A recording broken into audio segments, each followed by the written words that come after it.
ownership. And it's really a funnel. It's a funnel now, and at the top of the funnel, especially with the baby boomer business owners, you've got a lot of people, a lot of business owners at the top of the funnel that are seeing their transition in the near future. And as you start coming through that funnel, you realize a lot of the business owners don't have a plan. Less than 24% would say they have a written exit transition plan, because exit is something later. Well, then you attempt to sell perhaps, or maybe you attempt to move it to the next generation. But your business isn't ready because your business relies only on you, or your customer diversification is out of balance, or you don't have standard operating procedures. So your business is very risky because once you leave it, all that knowledge goes with it. So you're not ready. Maybe you tried to bring it to market and it was rejected. Your number that you thought you needed, it wasn't viable. So you have a lot of failed transactions, unfortunately, with very few being successful in getting through this journey. And that's what we want to help you do, is find those steps, find those advisors to have you be able to get through this journey successfully. Because as you get started, it's really, again, something we feel you bring into the present tense. It's having that ownership mindset, and it's communicating. It's communicating with your team of advisors. It's understanding that it's a process. It's not just this little bitty thing. As a business owner, if 70 or 80% of your value, of your wealth is tied up in your business, which oftentimes it is, you need to bring all the parties together to not have your advisors siloed and not talking to each other. And it's really clarifying, what are the roles? What's your role? If it's a next gen transfer, what is their role? There are 3 legs on your stool, if you will, of your transition plan. And they need to be equal. They need to be strong. They need to be in balance. And that's what your advisory team will help you do. You will address your business needs and making sure your business is ready. You and your team of advisors will address your financial needs, your retirement needs. Once you don't have the income from the business flowing into your estate, what does that look like? What are your taxes? And then you need your personal leg in balance. What do you do next? Who are you? What is your identity once you sell your business? And when the stool is in balance, you have a greater success in moving your transition forward and having it be successful. So here's a look at the different people that we feel should be on your team. And again, maybe not all the time.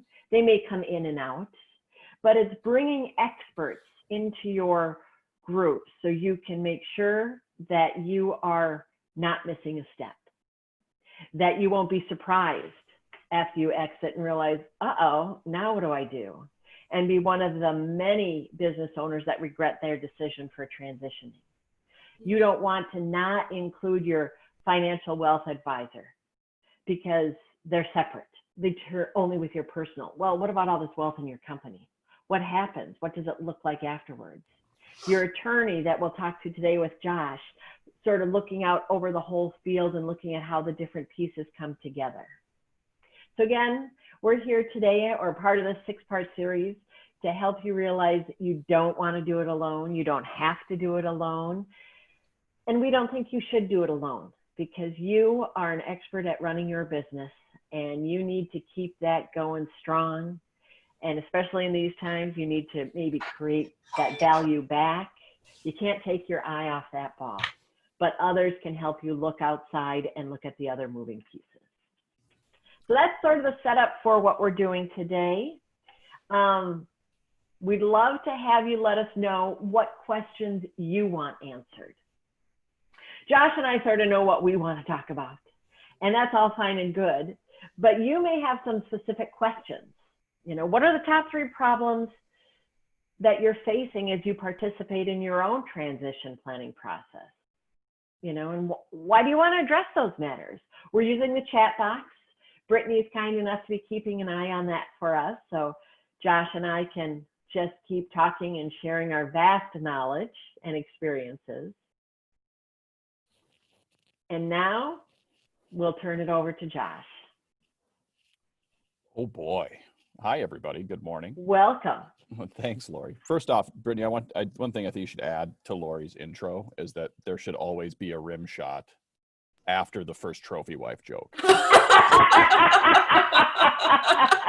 I think that's absolutely necessary. I think if we could get some sort of like animated thing coming across the screen. Okay, we'll work on that. Yeah, there's like a GIF out there of a monkey with a really forlorn face who just like. And she delivers it so genuinely. I just think it's perfect. Yeah. That's because I just so embody a trophy wife. I get it. I like it. Everybody looks at you and doesn't question it, Lori. They're like, that's right. Yeah. Okay. Love a great pun always. So hi everybody. Good morning. Thanks for being here. Thanks for taking the time this morning. Hopefully not all of you are completely overly inundated and exasperated by webinars or presentations. I mean, there's just like an incredible number. I mean, I think I maxed out on it about late May. So it's Don't say that. Well, I'm just saying you got to be very selective about the ones that you choose. And I think you've done a very good job of selecting this one. So anyway, so thanks for being here. This is a topic that's really kind of central to what I do and what my practice is.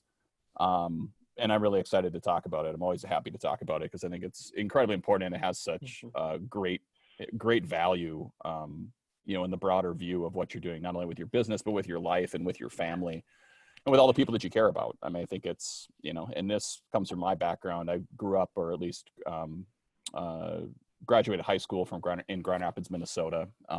Reason of having ended up there is my parents started essentially from scratch, a resort on the shores of Sugar Lake, which is about 10 minutes south of Grand Rapids. So that's a picture of the resort property down there, this amazing, beautiful crystalline blue water that fortunately, I'm actually up here right now looking over it, which is super, not distracting at all. I bet. But so it's, I've had the good fortune of watching a family business, and a very closely held family business, and one that takes an incredible amount of care and is really completely the fabric of who we are as a family. And I've had the benefit of watching that since I was 14 years old, and being a part of that business and growing up through it. So anyway, so that's kind of a lot of the sort of the nexus or the basis of my passion for this topic. It took me a while to kind of figure out exactly how I fit into that scheme, but I think I always kind of knew in the back of my mind that something related to small business was what my future was in. And then after, constant advice and warnings from my father of saying that the last thing in the world you really should want to do from a financial or other perspective is to operate a resort in a state that has approximately 4.5 months of good weather.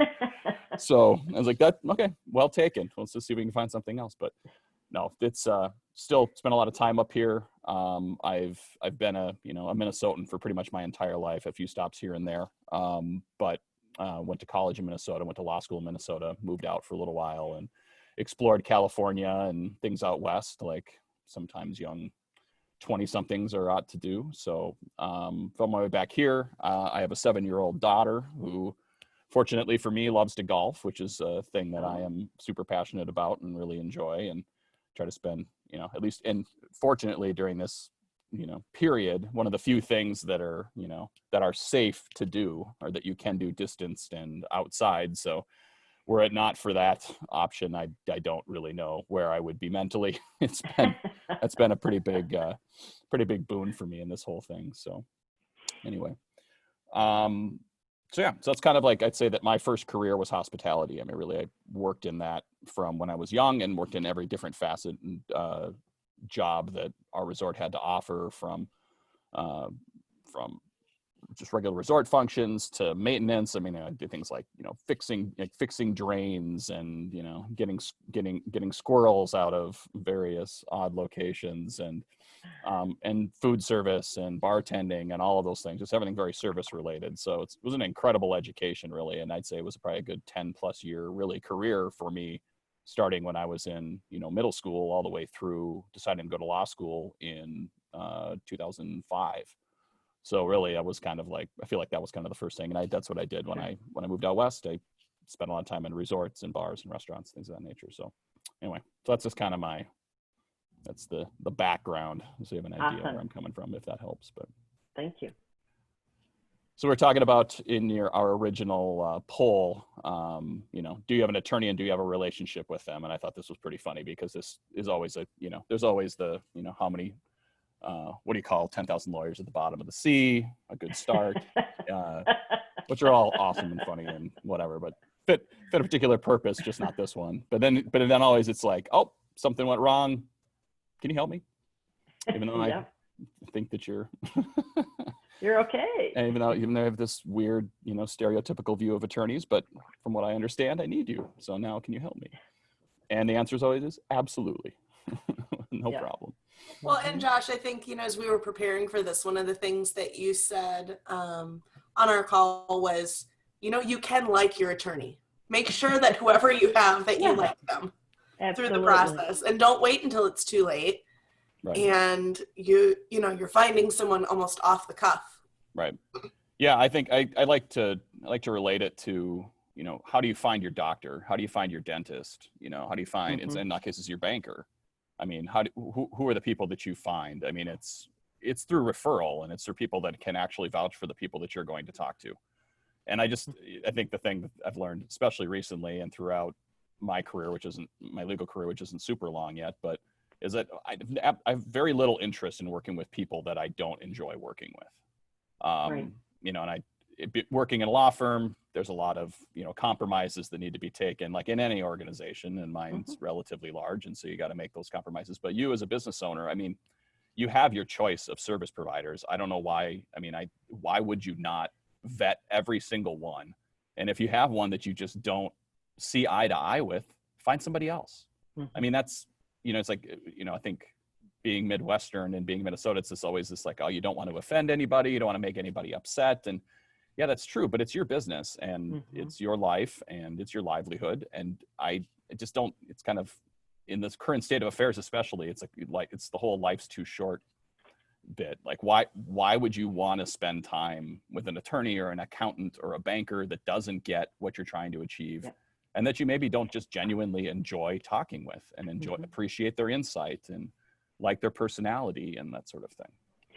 And when you look at how much time and energy and care a business owner puts into building their team of employees, because they want the right people in the right seats, it's the same with your board of advisors, with your trusted advisors, to make sure they're the ones that reflect your values, understand your values, and want to see you be successful and help you along the way.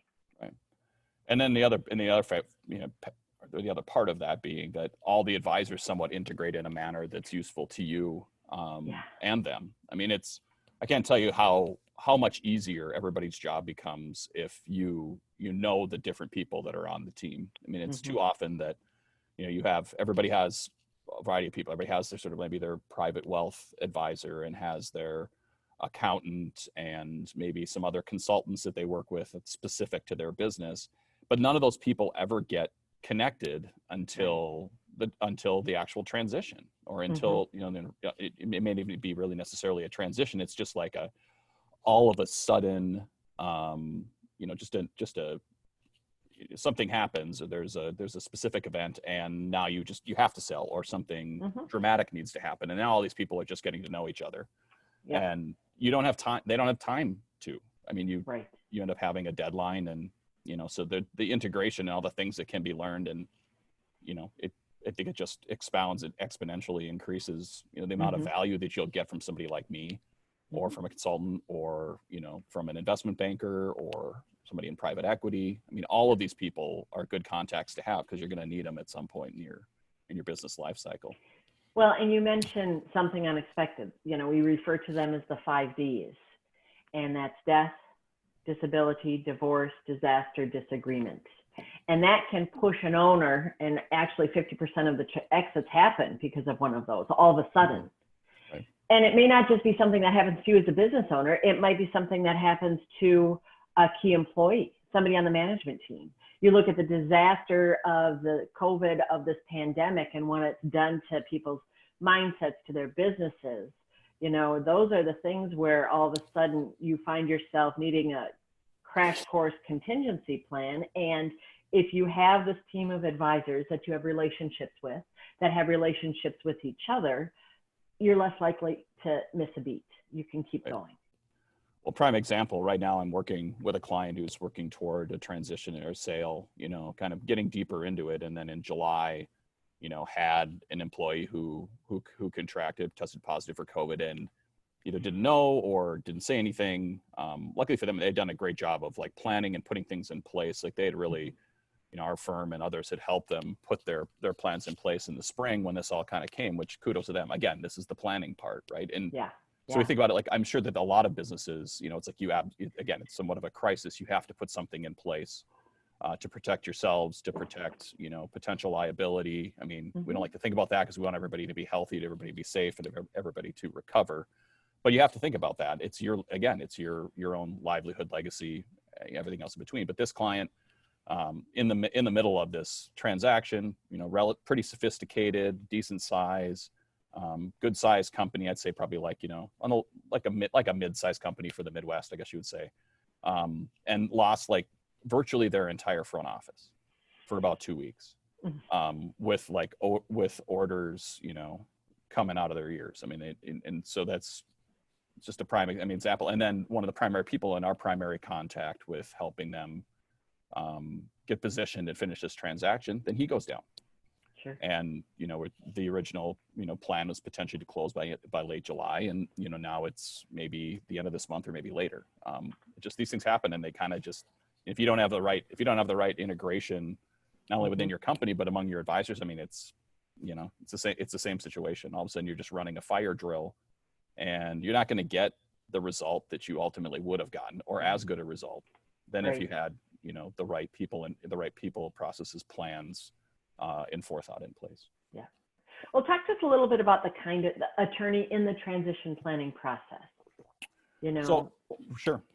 So generally, I mean, you're probably going to, at some point in your cycle, you're going to need a variety of attorneys. I mean, a variety of professionals in a lot of different aspects, but in the legal realm, I mean, you have so many different possibilities. So I categorize myself as a business attorney, meaning more of a somewhat of a general practitioner in business overall, but certainly not an expert in every small specialty that you're going to encounter, which includes everything from estate planning to tax, labor and employment and employee benefits, intellectual property matters, like, do you deal heavily in patents and trademarks? If you do, you know, that's an incredibly sophisticated and intricate specialty. And that's of all of these, I'd say that's the one that, I mean, I know what to look for, and most of us know what to look for, but the you know, the specifics of it and the intricacies of it are just, I mean, we're talking about people who have, like, not only their legal degrees, but PhDs in, you know, in engineering that do the, you know, type of intellectual property work that a lot of businesses need. So you need a lot of different folks, and potentially somebody in litigation. If you have something runs afoul, hopefully it doesn't, but, you know, even if it doesn't, a full-blown lawsuit, there's always disputes to settle, whether they're, you know, billing issues or, you know, anything relatively benign to, you know, a full-blown lawsuit related to, you know, I guess for probably most of it's like wrongful termination of employment. I mean, that stuff comes up for every employer one way or another. Yeah. So I think that all of those come into play, but I think the business attorney role is really to kind of be your conduit for all of those other legal tasks, as well as connecting you with a lot of others as well. You know, my goal is, and always will be, for my clients, is to build value in their business in whatever way that works best for them, what their goals are, what they're trying to achieve, and being there from the beginning to the end. And this goes back to the planning and transition and having a team and people knowing each other. It's a tough decision. I know this from personal experience in my family's business. It's just, you know, any small expense when you're kind of running on an incredibly tight margin is just a very hard pill to swallow. You maybe, you if you're going to have even a fraction of profit this year, you need to keep your costs really, really under control. Just, with just an incredible, a hawk's eye toward what's going on in the bottom line, makes it really tough to plan. Like, this is not, this is not today. This is not a today problem. And if I spend this money now, it's gonna look terrible at the end of the quarter, at the end of the year. It's a tough decision to make.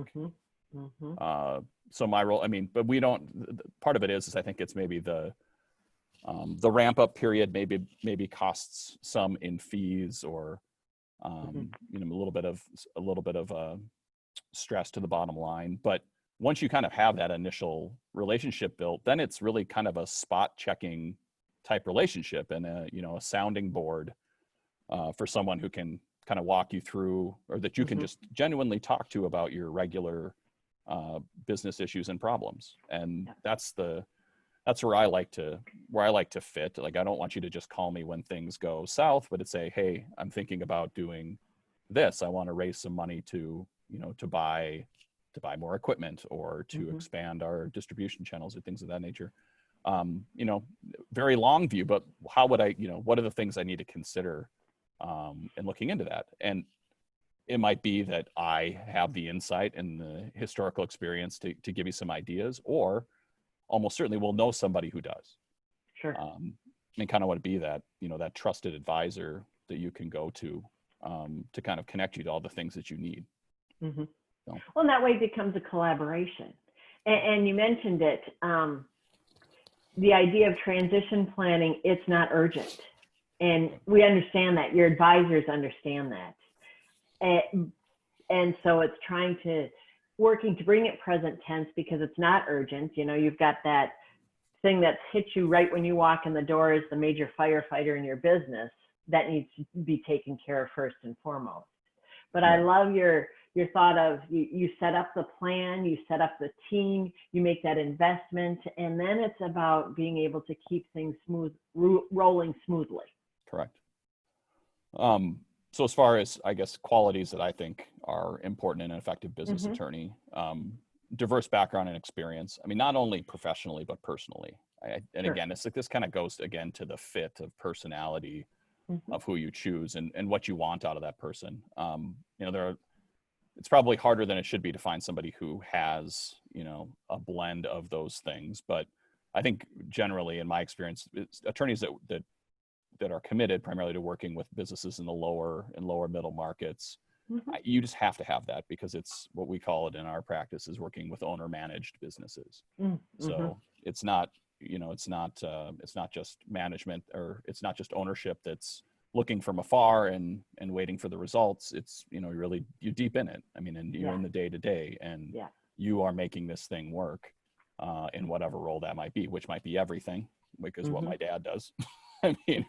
Like, especially now at like 60% of or less of employment than normal, all of a sudden it's like you wear not two different hats, like 37 different hats. So Absolutely. Business acumen, at least a general understanding of like how business works and what the practical considerations and challenges are. So, what are the realities of balancing risk and reward? So the small business, you don't have time to eliminate every risk. The reason that most small businesses are successful is because they take risks. They're innovative, they're entrepreneurs, but you want to be calculated about that, so that that the risk isn't so great, that you might potentially submarine yourself. So that's right. I think a lot of times, attorneys and other professionals kind of get into the paralysis by analysis mode. It's kind of what we were trained to do. We spend like a lot of time and way too much money being taught how to like look at everything and figure out how everything might mess you up. Like, that's basically like I spent like now 12 years like learning how to do all those things. But having a background that that understands how businesses really work and how business owners think and work is a huge component of having somebody that you're going to feel comfortable with and that you're going to trust and that you're going to want to call when you need to talk about things. service-driven approach, ahead of everything else. I mean, Yeah. for me personally, the satisfaction that I get out of doing this is what the business owner ultimately achieves. And getting to the end and then being, and generally just being, thankful and grateful, to have had someone to kind of help guide them through the process and keep them, keep them focused on where it is that they're going. Because it's an emotion, all of it's an emotional roller coaster. Absolutely. I mean, Lori, I know that you know that. I mean, it's every day it's just a challenge to kind of like, whatever, keep the lights on, let alone, keep the wheels on the bus. Correct. Yeah. Exactly. Well, and it's interesting you mentioned the emotionality, because as business owners, sometimes, we forget the emotionality or we're not thinking of it when it comes to working on your transition. Right. I mean, I experienced it firsthand when I bought the company. The original owner, the founder who I bought it from, were, at the table signing the papers. I'm pledging everything to the SBA and buying this business. And that's when the founder got a little verklempt and was like, "Whoa, I didn't think I'd be so emotional about this." It's a very emotional time. You've had your identity as this business owner, and it can be very lonely. And that as a business owner, it can be very lonely, but that's why having these other advisors walking alongside you to be able to help carry the weight of this process can be so rewarding and make it so much more successful and enjoyable. Right.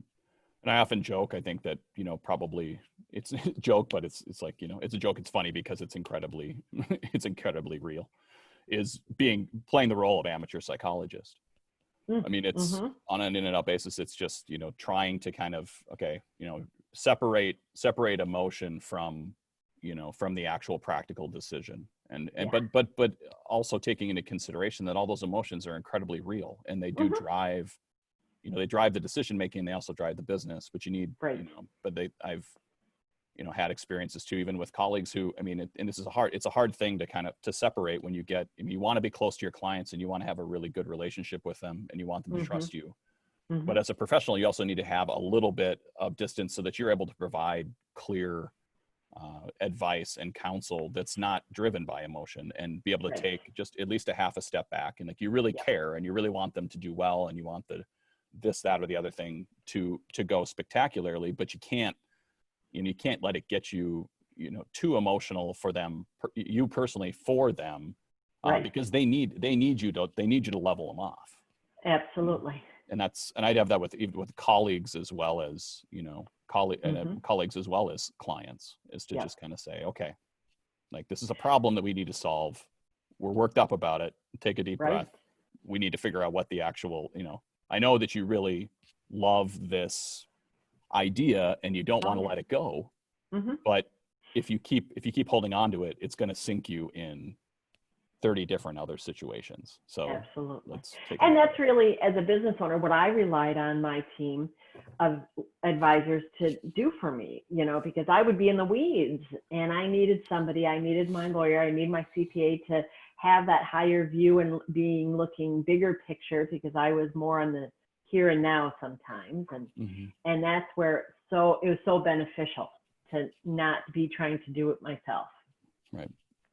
I think one of the last qualities I always think is one of the most important on the previous slide is just, a personality and a sense of humor. And I mentioned that earlier too, but again, it all goes back to who you like, who you relate to, who you connect with. But I mean, if you can't laugh about it, then what's the point? I mean, all of this stuff is important, but I think anything the last 4+ months have taught us that there are a lot of things that are more important. And we all get lost in the details of things that are happening right now, that in front of us, and from a business perspective or professional perspective. But really, when it comes down to it, we're all just as fragile as one another. And there needs to be at least a little bit of levity when it comes to some of these things, like, because going through things like a transaction could be super taxing and stressful and exhausting.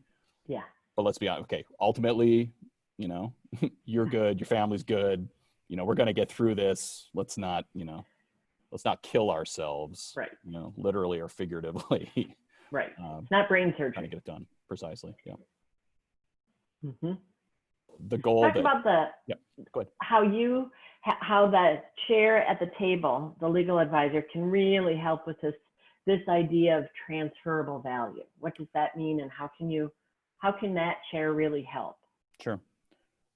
It's really more of a kind of a holistic view of everything that your business is doing. So I'd say, you know, kind of have our own sort of self-made definition. This isn't something that you'll that you'll search for on Wikipedia, but you know, positioning a business where the new owner will essentially have the confidence to be in the exact same position that the current owner is in. Mm-hmm. Mm-hmm. And that's the ability to demonstrate what it is that, you know, a potential successor buyer, you know, what they will be walking into and how well you can demonstrate what that is. Sure. And you know, achieving that requires, you know, a whole bunch of different considerations and facets that have to do with what we call intangible assets. Mm-hmm. And then balancing that with the, you know, with the risk associated with how your business operates. So yeah, go ahead and go to the next slide, Brittany.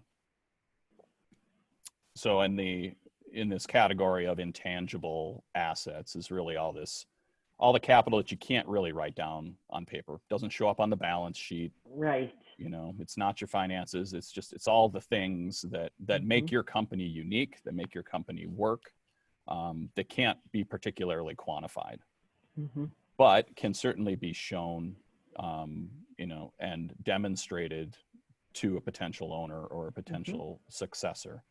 Mm-hmm. You know, go ahead. And that's really where the majority of a company's value is in these intangibles.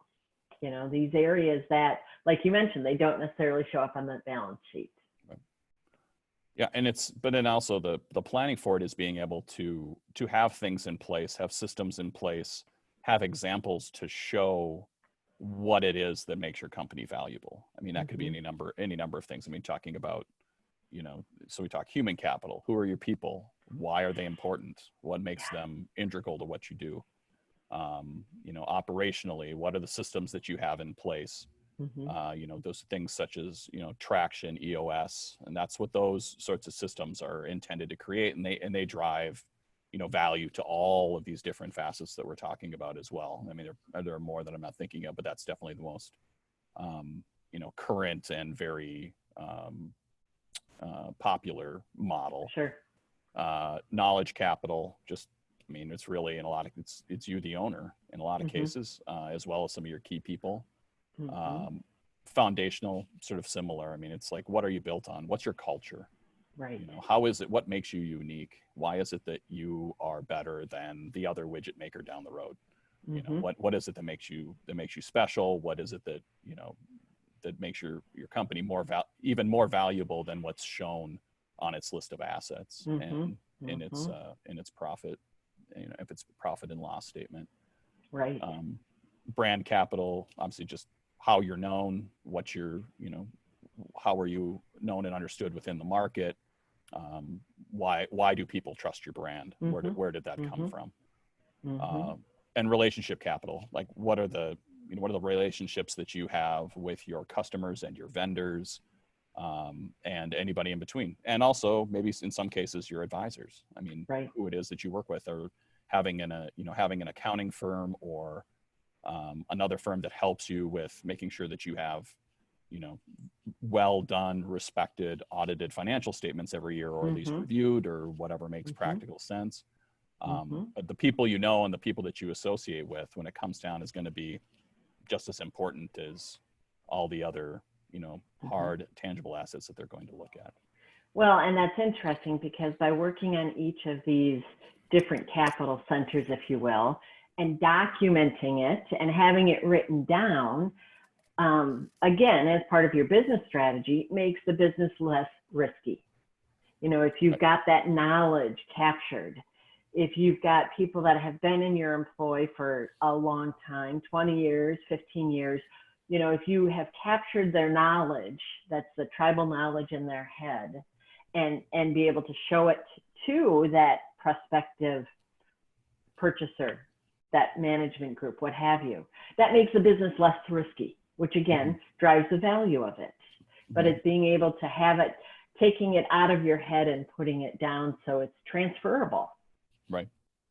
You know, and again, there are any number of different ways to do that, but I mean, probably something in the strategic planning realm, Right. you know, having a plan and keeping up with it and updating it, because then you have a history of, you know, showing what it is that you plan to do. Did you do it? Did you not do it? Why? You know, that's essentially you're writing, you know, you're writing your business story so that you have that story to tell to someone else, and that they're going to like the story and they're going to believe it. Yes. So. Well, and when you are getting your business ready to sell, or you're working your business and you're getting it dressed and ready to go, you're showing what it's done in the past. And that purchaser, that person, or however you're transitioning it, they're looking at it in the future. But if you could show this structure, these strategies, these steps you've taken, you know, that helps that next person realize, okay, there's been this infrastructure in place, so I feel like I can keep it going. When I bought the company Viking Trophies, I mean, the wheels on the bus, you know, I did not need to change it. I needed to bring some sales and marketing to it, but it was a positive cash flowing, growing business. So it wasn't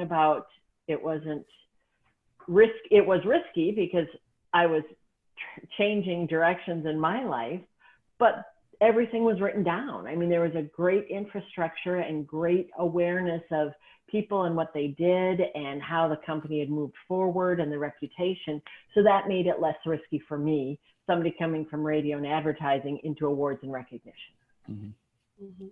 Well, and kind of to the point that we've talked about the last 3 weeks, you may not have time if you wait until the very end to pull all these things together.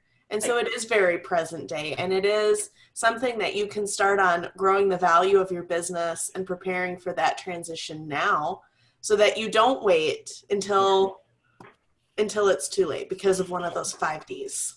Exactly. Absolutely. Josh, you've talked about a little bit the quality of earnings, that financial reporting. Yeah, so that's, I mean, I think on the list of, you know, the list of items that you need to take under consideration, I mean, that's always going to be a big one. You know, we're talking about all these other factors, but they do kind of work together, because how you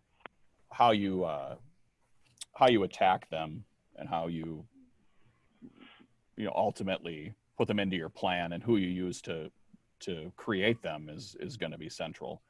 But having clean and understandable financial records is always going to be critical. And no matter, and it's less, you know, I think there's probably a lot of hand wringing that owners do about how they look as far as like what's the bottom line is. But, you know, again, same thing about this idea of value is that there are a lot of businesses who are not particularly profitable, but have a great deal of value, or they generate a great deal of revenue, you know, that yield really significant purchase prices.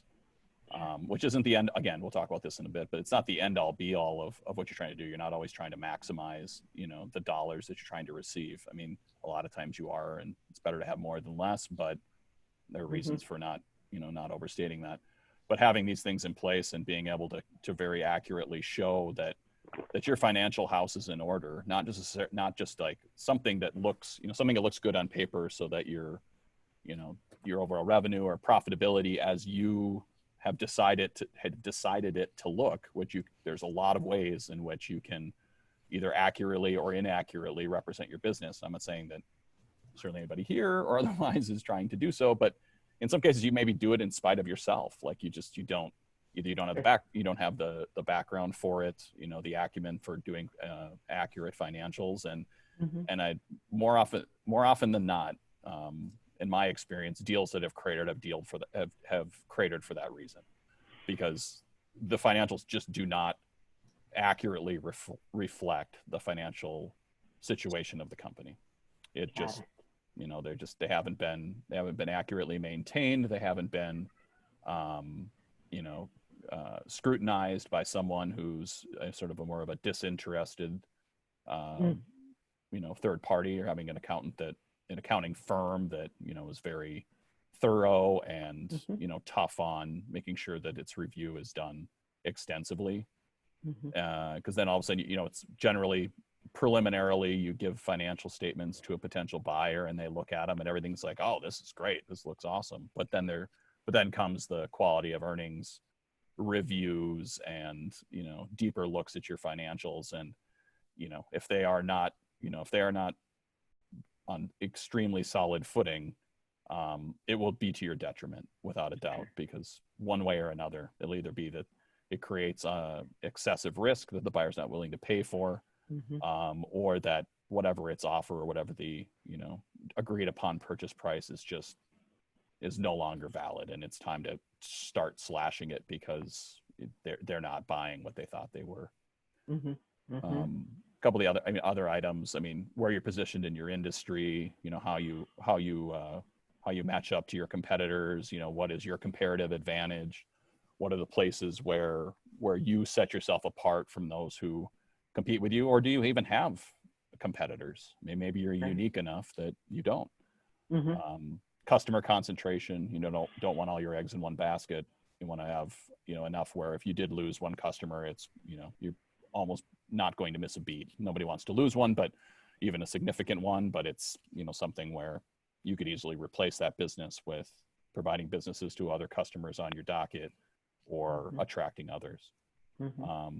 Management reporting, just kind of, I suppose, benchmarking for your people, and having your assessments of their performance and what it is that they, how they performed and how they've been assessed. And, it's just not only management, but probably any other key employees, and maybe wouldn't be considered management too.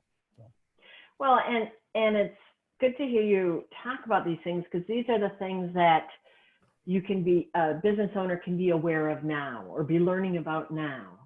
And that benefits, the years they're running their business before they transition, but to be thinking about it now and taking those steps, looking at your business, what is your customer concentration? And where can you make some changes now? So again, it de-risks the business. But in the meantime, you're growing your customer base, which is awesome. Look at your suppliers. Are you spending all your money with one supplier? Is there a way to diversify that again? So if that main supplier increases their costs right away, you don't have to all of a sudden be in a pickle because, I can't buy this from anybody else. Right. But looking at these things now versus when it's right in front of you. Right.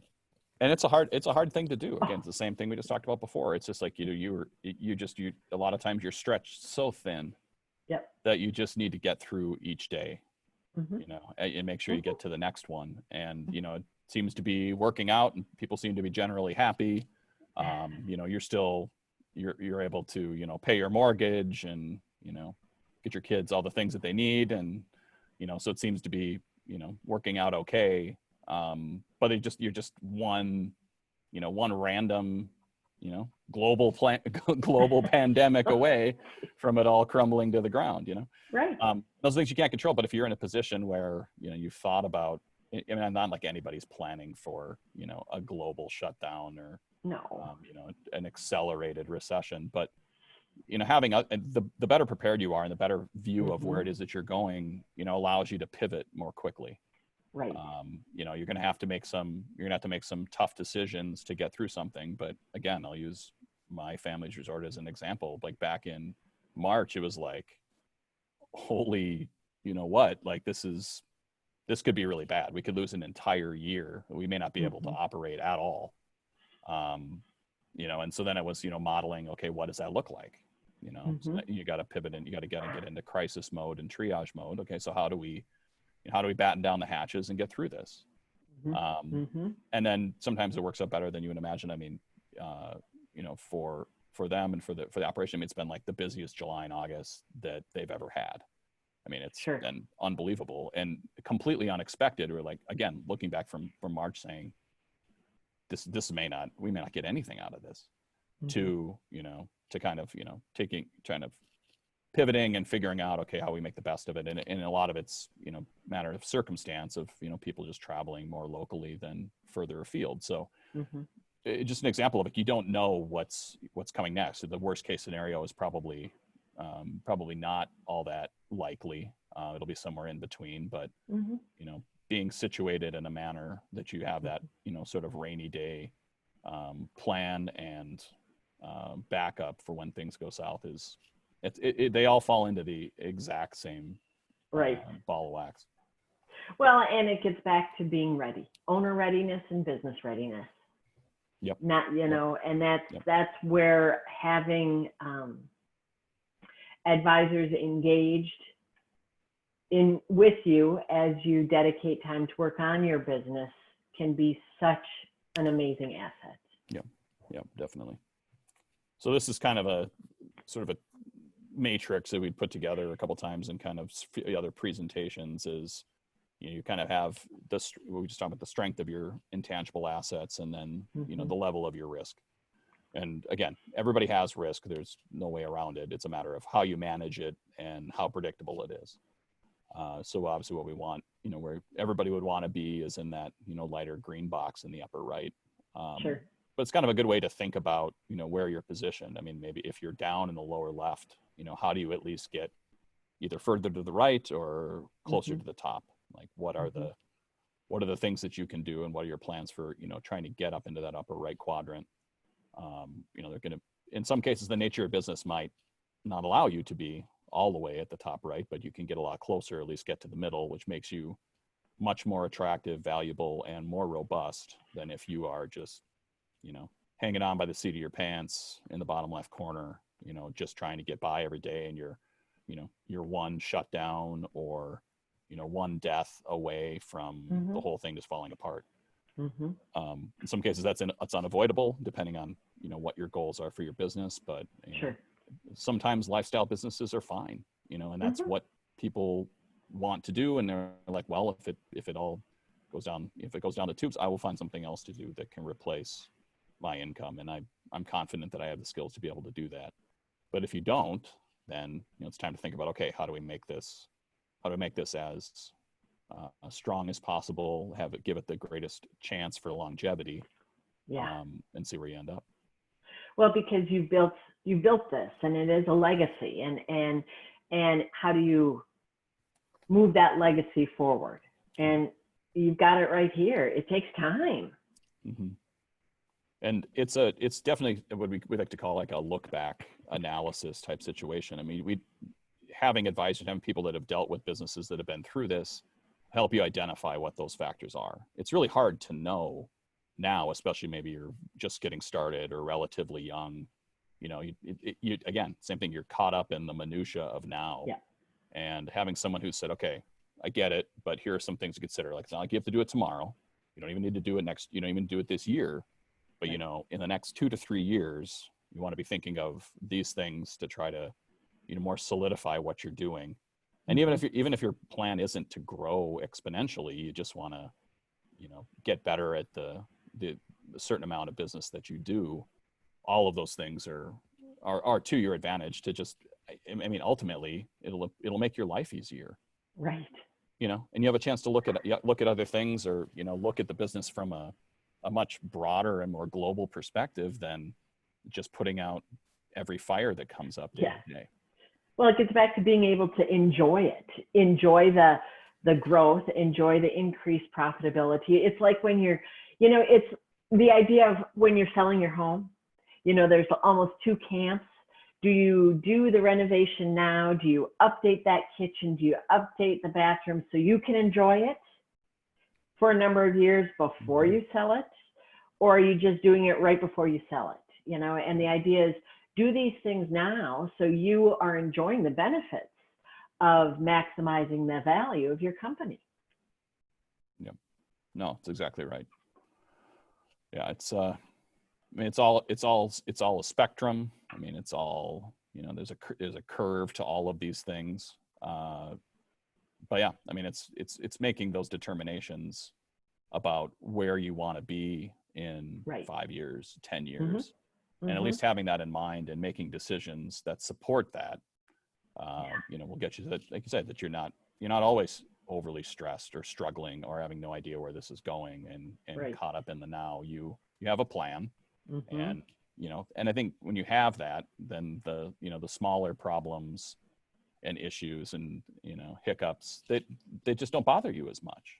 Right. Right. I mean, because like, okay, yeah, well, that stinks, but we've got Yep. this, and this, and this is where we're going. So we'll get past this and we'll move on. And we know it's hard. I know it's hard. You're like, yeah, right, Josh, right, Lori. I just had 2 employees go out for lunch and never come back, you know, Right. and I can remember when that happened to me and I was like, really? But, you know, the more you can have things in place and a plan, the less you're feeling that you're always flying by the seat of your pants. Right. And again, you as a business owner are the expert at your business. Others can be the expert at how to help that business grow and keep moving smoothly for you. And I completely get that a lot of this talk sort of sounds very soft and very like, you know, philosophical. And it's like, okay, yeah, that's great. But like, you know, what are the nuts? What, you know, you don't understand the nuts and bolts of my business and how I need to do this. Absolutely, I don't. But I have seen a lot of, you know, I have the benefit of working with a lot of different business, and this is for all advisors, but working with a lot of different businesses in a lot of different industries. And for even those that don't have as much experience with, people who do know about them. I mean, that's again my advantage of being in the firm that I'm in. I mean, I've got lawyers across the country that are great colleagues that I can ping on a moment's notice for, you know, have you ever sold a bicycle repair business or something like, you know, I mean, that's probably a terrible example, but you know, having that resource and having that breadth of knowledge and experience, I mean, gives you the opportunity to find, you know, you can actually have some test cases and have some, you know, data points to point to, or to at least explain why certain things are important. Well, and you mentioned earlier the idea that it may not be the focus may not be on getting this high price. You know, it really depends on what your choices or your goals are as far as your options, and being able to help someone look at what those different options might be. Right. I'd say it's a lot, you know, generally it's a lot more tangible than it sounds. I mean, it really is. And there are, you know, more and more, this is other kind of developmental thing. And I know Vision One is involved in this process too, of sort of assessing where you're at, and, you know, what the real true value of your organization is. And there are others that do, you know, sort of different algorithms and, you know, measurements for that kind of analysis. And I mean, you can boil it down to something that's much more number specific on how much more value you ultimately could get out of your business when it's time to move on from it than you know, than you might realize. I think it's, you know, there's more to it than just the nuts and bolts and the hard facts and information. Absolutely. Should talk a little bit about some of the different options, the internal options and the external options when it comes to moving into, you know, the actual transition portion. You know, what does that look like? What can that look like? So I guess, you know, once you kind of determine that it's something that you are interested in looking into, there are a lot of different avenues that you can go to find whatever your next is. If you're a family business, you know, you might think that that it could be intergenerational. But again, this is one of the conversations that I would have with any family business that I was talking to is, how extensive have the conversations been with your next generation? Have you really, has everybody really discussed this and talked this through? Because you would be, maybe you wouldn't be surprised. Maybe Lori wouldn't be surprised, but that the number of times was like, we've never really talked about it. That's just the expectation. Well, that's a terrible, that's a terrible transition plan. Like, you know, like if your kids hate your business and then you give it to them, guess what's going to happen? Exactly. It's not going to go well. So you have your sort of intergenerational as well as internal. Like you have your key employees, or perhaps it's you know, if you're just you know, a part owner or the majority owner of the company and have a significant minority owner or owners selling to them. Business to business relationships are often overlooked. Like you have other competitors in your industry that maybe, again, this is about your relationship part too. I mean, you should have good relationships with, you know, a number of people in your industry, you know, even if you are competitors, but having good relationships between you, because they might be your buyer or you might be their buyer. Right. And there's a lot more of those now. I feel like I've seen more and more over the last 2 to 3 years than trying to source something through an investment bank or otherwise, or putting something full out on the market and doing a full on bidding process. So that's really the third component, and what people are probably most familiar with is getting in touch with an investment banker or a business broker who looks into your business. You know, there's always fees involved, but to see what it looks like, and then to help you assess what the market looks like and to find you potential buyers. Right. Those are kind of some of the three most common. Well, and it's funny you mentioned the assumptions that sometimes can be made with next generation. That of course he or she, my son or daughter or grandson, will be taking it over. We never talked about it, but of course, the whole idea of that communication, because it can blindside you. I mean, when I was working on getting my company ready to sell, I was looking at strategic buyers. I was engaging in conversations with strategic buyers that I thought this acquisition would increase, their footprint and what they were wanting to do. And then all of a sudden, my general manager came in and wanted to resign because he wanted to start his own awards and recognition shop. And I'm like, oh, wait a minute. How about you just buy this one? But we had not had that conversation. I hadn't had that communication with, is this something you're interested in? And it sort of threw him for a loop, because it was like, oh, hadn't really thought that was possible. So, I mean, it is about communicating, and it's looking at all your options. Yeah. And it's not always, there are other options other than completely and totally selling the entire thing. I mean, right. It might just be that, ESOPs are a big thing now, employee stock option plans. So actually, basically selling your business to all of your employees and them having some vested ownership interest in the company. And that usually is something that kind of takes place over time, and more or less it's somewhat of an owner financed buyout that, happens over a period of time, that employees contribute to the plan and eventually buy their small share of it, which kind of, depending on the nature of the organization, can be a big motivator for how it performs. Like you just talked about management, key employees, or in some cases just recapitalizing. Maybe you want to maintain control of your company, but you don't have the cash to reinvest in it to really bring it to its next phase of life. So that's where things like, there are more and more family offices and private equity funds that are putting money into companies and not necessarily taking a controlling stake. Sure. They're just putting money into it for the long view of helping them, perform. I mean, they want to get a return out of it too. And there are terms on, obviously there are, there are various restrictions on any money that you receive, but it may be something that you hadn't thought about. Like, it's like, you don't really want to get out, but you kind of feel like you want to transition in some manner or make your lifestyle a little bit different. That could be an option that allows you to keep doing what you're doing, but not being so cash strapped, that you're able to actually do a little more planning for the future. Externally, mergers and joint ventures. Again, that's your relationships with other, similarly situated businesses, or some that are maybe just complementary. Buying your debt or refinancing your debt. Somebody just coming in and taking, taking certain parts of your debt off the table and with certain considerations. And then private equity, we just talked about. It's just, for those, I'm sure most everybody knows, but just funds, basically sets large pots of money that they utilize to buy, to buy businesses, and they all do it.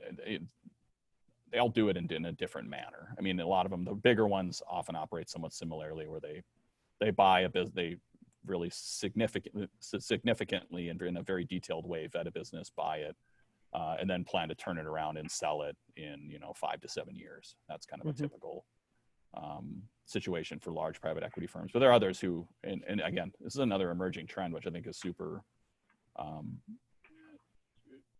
incredibly interesting and cool, I guess, for lack of a better term, of, again, that's sort of on the family office front of just investing and not having an exit plan on it.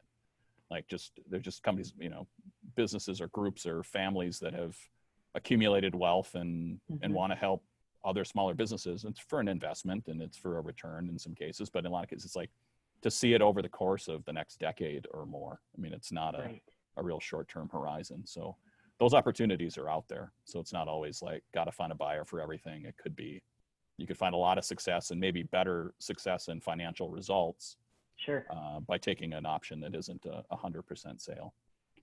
And as the business owner, while you're running your business, how do you learn about all these things? That's where your trusted advisors come in, that have the knowledge, the connection, and can share or ask some of those questions of you, the owner, of what is your goal? What do you want to do? Have you thought of this? Right. Because sometimes, and I put myself in that category when I was running the business, you're a little single focused, you really are. And you need to be, because you are responsible for these employees, for their mortgages. You've got a lot on your back, and you're not necessarily able to have the bandwidth to look further out. And of course, there, with any advisor, there are there are costs and fees associated with it. But again, the same thing with the discussion of an intergenerational transfer or any other conversation with management or otherwise. Talk to whomever about it. Like, you'd be shocked how much can be done. Our firm especially has done a lot of work on figuring out alternative arrangements that work for businesses of any variety of different sizes. So it's not like not everybody. It's the days of everybody being charged the same flat billable rate, and being charged by the 10th of the hour is going away very, very quickly. I mean, businesses don't want that. They want price predictability, want the ability to plan for the costs associated with having either an attorney. Same goes for anybody else you want to list, an accountant or private wealth advisor, et cetera. Like, you want to know what you're getting out of it. And again, this is about the long view. It's about having, that long-term relationship and knowing what your business is about, what it's been through, and then being there when you actually do need it for something significant. So if something does come up, or you have a big business opportunity, you're going to take on a new large client, and you need help with making sure the agreement is done in a manner that protects you and that sort of thing. You might have only spend a few $1,000s with an attorney by just like having maybe weekly conversations or monthly conversations or conversations every couple times a year about what you're doing and what you're experiencing. That doesn't cost you a whole lot, or is a very fixed amount that that you've agreed upon. But those options are out there, and you shouldn't ever just assume that what you're going to need to pay is what you have a preconceived notion of paying an attorney. Because honestly, it's just everything's subject to negotiation. There's a lot of options out there. And I mean, and for me in particular, I mean, if it's a new client, a new opportunity, I mean, we'll be very aggressive in making sure that that's something that works, for you and, for what it is that you need. It may not be a lot now. In a lot of cases, it won't be something that you ever get billed for anyway. It's just something like a 10-minute, 15-minute conversation about how you doing, how are things going, how is this thing affecting you. It's not advice or anything. That's just client maintenance and relationship building. It's not every minute that attorney spends on the phone you get billed for, just so you know. In fact, not nearly as much in my opinion, but. Well, and it gets back to, one of the polls one of the answers on the poll that we did at the beginning was, I only talk to my attorney when I absolutely have to. It's challenging business owners to change your mindset on how you look at your advisors, and having your advisors be a part of your team, and consequently using them in that manner, to bounce those ideas off of. Your advisors are the experts in their field, and use that expertise, to gain the knowledge that you need. I mean, the toughest part of my job, or in my career, has been more often than not being thrown into transaction situations where we have absolutely no historical knowledge of what has gone on with the company. We don't know the people, we don't know the history of the business. And it's like, okay, here, just got plopped on your plate, you're closing in 60 days. You don't have time to learn. And Right. in order to get it done, you just become, you know, basically a mercenary tactician to like put the documents together, figure out where everybody needs to sign, and get it done in this compressed timeline. And you leave, it ends up costing the business much, much, much, much more, because you're learning everything from start, from ground zero. You have no, I mean, if you already know how the business works and what its, you know, what its challenges are, what its advantages are, just structurally how it works, like just how it deals with its customers. Do they have agreements, or are they just by individual purchase order? Like details like that are incredibly significant when you get into the actual transaction process. Well, and it goes back to having transition be part of your business strategy. You know, I wouldn't be surprised if the last minute situations that you mentioned are when one of the 5 Ds hits and there's been no plan. And I'm sure you've seen it. I've seen it where you have a business owner who's talked about what they're planning to do. Oh, I want to have my general manager take it over. They would be great. They never do any real planning on it. And then sadly a death occurs, because as a, you know, as a business owner, you will exit your business, hopefully vertically with a plan, but sometimes not. And if there's not been anything done, it all of a sudden is a last minute, and it's sad when that happens. And I mean, and there again, I talked about before, the different types of attorneys that are, you know, that are that are available to you, and specialists that there are. You know, they all fill different roles. I mean, and you might have, maybe you live in a somewhat rural small town, and you have a person that has always done your estate plan, and has helped you maybe with your real estate transactions, you know, or any other sort of, or maybe you helped you challenge a parking ticket. I don't know. You know, and all of those advisors are also important, but they're not, in most cases, when it comes to overall business transition planning, they're not business attorneys. I mean, they know enough about a variety of different things, but that's just not really their bailiwick. Like that's not where they kind of fit in the structure of your life and your business. They're super important, and they serve an incredibly important purpose. But sometimes I think, you know, especially in our region, with a number of smaller successful businesses that are, you know, not located in the Twin Cities area or in outstate Minnesota. And I think it was this conception of, well, you know, I'm a small business, therefore I need to use, you know, a very cheap local attorney because I can't afford, you know, an attorney from a firm in the Twin Cities. And it's a hard, you know, that's a hard stereotype to unwind, but it's just too important. I mean, if you have a few $1 million a year in revenue, like you need somebody who has the insight to kind of help you go where you're going and prepare you for what's ahead. You know, and again, I'm not saying that's always me. I'm saying that's, you know, again, same goes back to finding the right relationship, finding the right balance. I mean, there are a lot of, you know, good attorneys in other parts of the state that I'm not even thinking of. But when it comes to business, like the level of sophistication that you need on a whole number of fronts that we talked about earlier, tax and employee benefits and everything else under the sun, having somebody who's your resource that can help you find the right people, ultimately it's going to be not only to your benefit, but it's going to cost you a heck of a lot less than trying to get someone who that's not their focus to try to, you know, learn on the fly how to give you accurate tax advice when you're structuring a deal. I mean, you need more depth and tactical ability than what most, you know, I'd say general practitioners or solo practitioners have to provide. Sure. And a lot of times with transactions, even either, you know, strategic or with a third party buyer, you know, they'll very highly encourage the selling party, if they don't have a business attorney relationship, to find somebody that can help them through the transaction, because it makes it's a benefit to everybody involved. Like having any advisor or counselor that isn't, you know, well positioned or well experienced in the area that you're working with, especially when it comes to a business transition, will only hurt.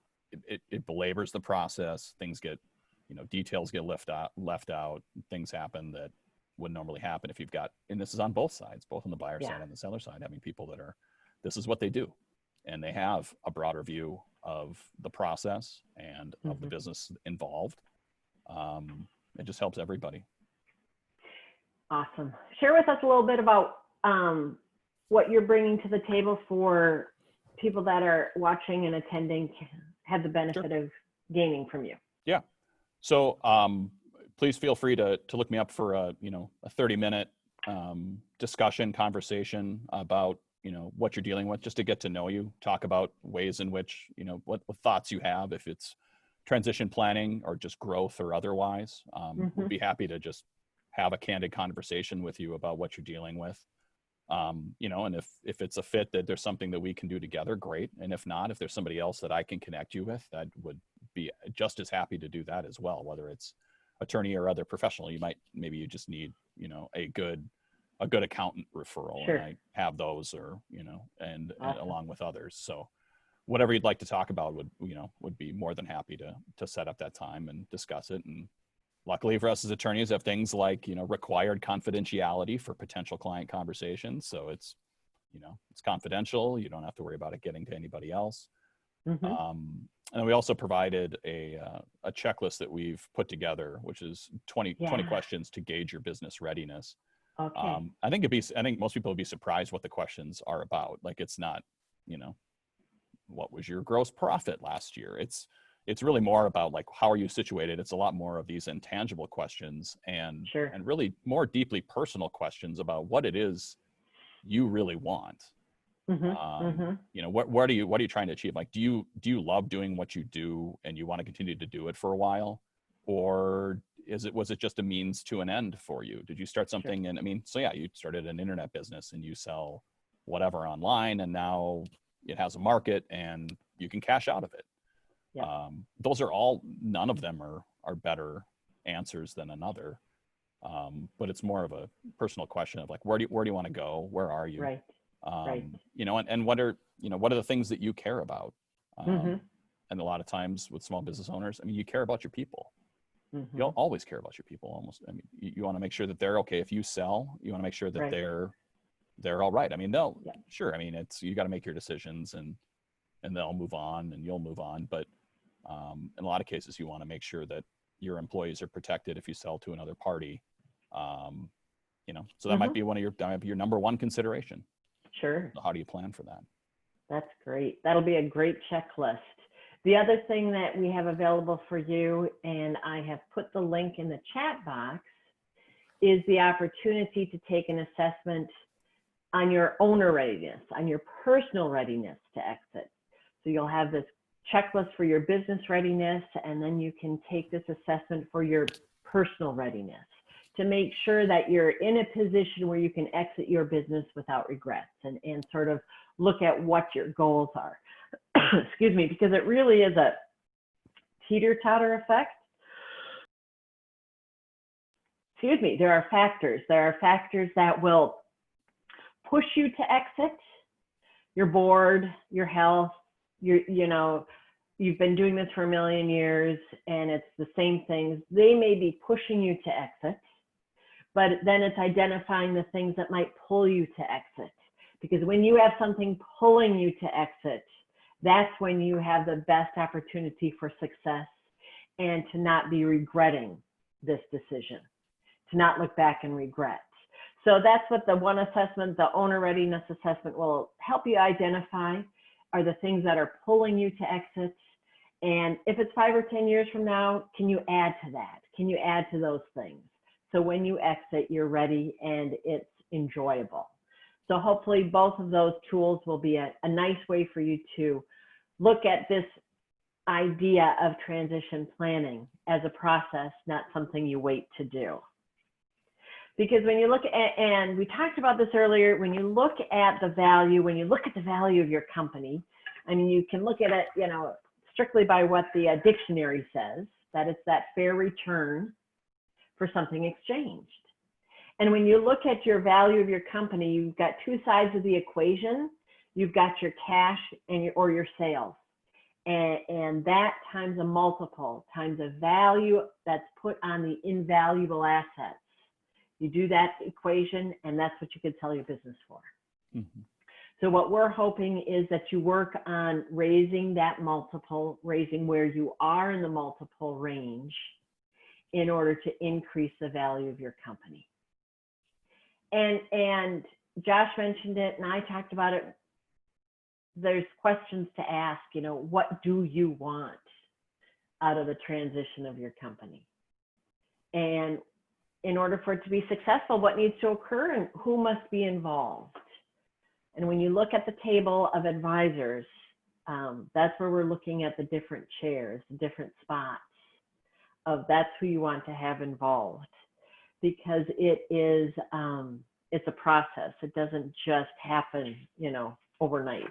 Mm-hmm. And you mentioned it, Josh, when you look at, maybe you're in a community in outstate Minnesota, in greater Minnesota, and the impact that has, the impact your transition will have on that community mm-hmm.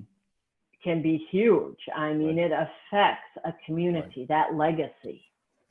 And so the more you can be asking yourself, are you ready to sell and transition or stay and grow, and use your advisors to answer those questions, the more you can impact that legacy, because that legacy is not just you, it can be your community. Mm-hmm. And it's definitely your employees. Yeah, that's an excellent point. I had a transaction I worked on a couple of years ago that ultimately fell through, primarily for the reason that the buyer just absolutely would not guarantee, the employment of the existing company after the acquisition, like for almost no period of time. Not even like 3 months or something like that. So okay, it just became trusting. And so the person, they're those who are selling family run business and looking at it, and the primary, president, owner, driver of the company, who had inherited it from his father, more or less, who was still a big owner in the company as well, just looked at it. We had been working on this deal for like 4 months, and finally it was that he could not trust the head of the company that he had been negotiating with to get this done, to treat the company in the manner that he wanted it to be treated, and his employees, and how he would look, and not necessarily look, he cares about them. And also he's like, I don't plan to move. I like where I live. And if this goes poorly and it's, it's a bad transition, I'm going to be, I'm basically going to be a pariah in my small southern Minnesota town.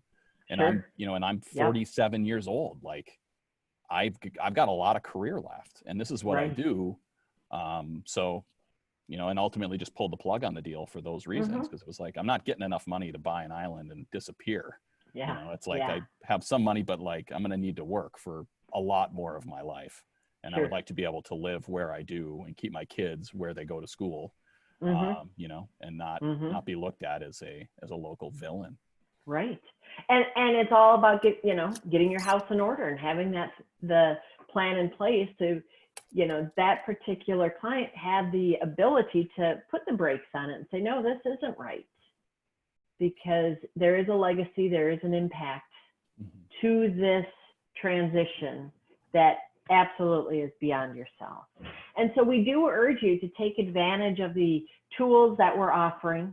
You've got the opportunity to meet with Josh for 30 minutes and have a conversation about, what does a business lawyer bring to the table? What questions should I ask? And look at getting your business ready. You've got the opportunity to take the assessment for your personal readiness to exit score. One of the other things that's available to you from our earlier week is a 30-minute lunch with, well, not 30-minute, but a lunch with a commercial banker.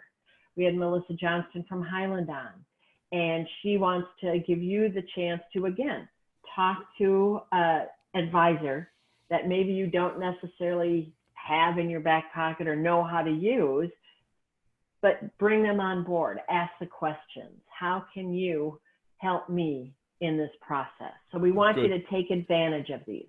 A good banker is super helpful. Absolutely. So helpful. But we all need money at some point. Like you just do, Yeah. And ask yourself, do you know who your business banker is? Do you have it's again, getting to know the advisors that can be available to you and want to work with you. Because as we wrap up, as we, move to the finish line here, it's a process, and you don't have to do it alone. We want you to identify the seats at the table and think about bringing them together and into the same room and having that conversation so it can all be integrated. So when you do exit, you have a better chance of being successful and all your needs are being met. And those needs are the legacy you're leaving behind, you know, how it impacts your community, how it impacts your employees, how it impacts yourself. So you're not just in this bubble of, oh my gosh, I'm so tired of running this business, I just want out right now. Because that's when you will leave money on the table and you will find yourself unhappy shortly thereafter. So Josh, thank you. Thank you so much for your thoughts and your insight today, as you know, on what having a business attorney relationship can do. Oh, thank you. It makes a big difference. It's not just that little point of time, but it's having someone else looking over what you're doing as a business owner. Yeah. That's huge.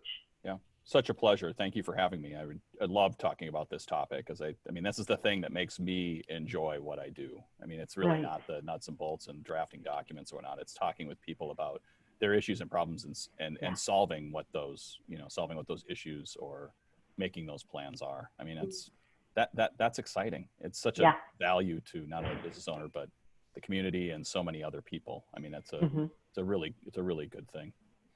Great. Well, you will be receiving an email shortly for registering for this event, not only with the recording of today's session so you can go back and listen, but we'll also include the slide deck, the checklist, and then of course a link for you to click on to set up that free consultation with Josh if you would like to. So thank you to everyone for attending today and look forward to getting that email out to you. And feel free to join us next week. Yes. Perfect. Terrific. Thank you.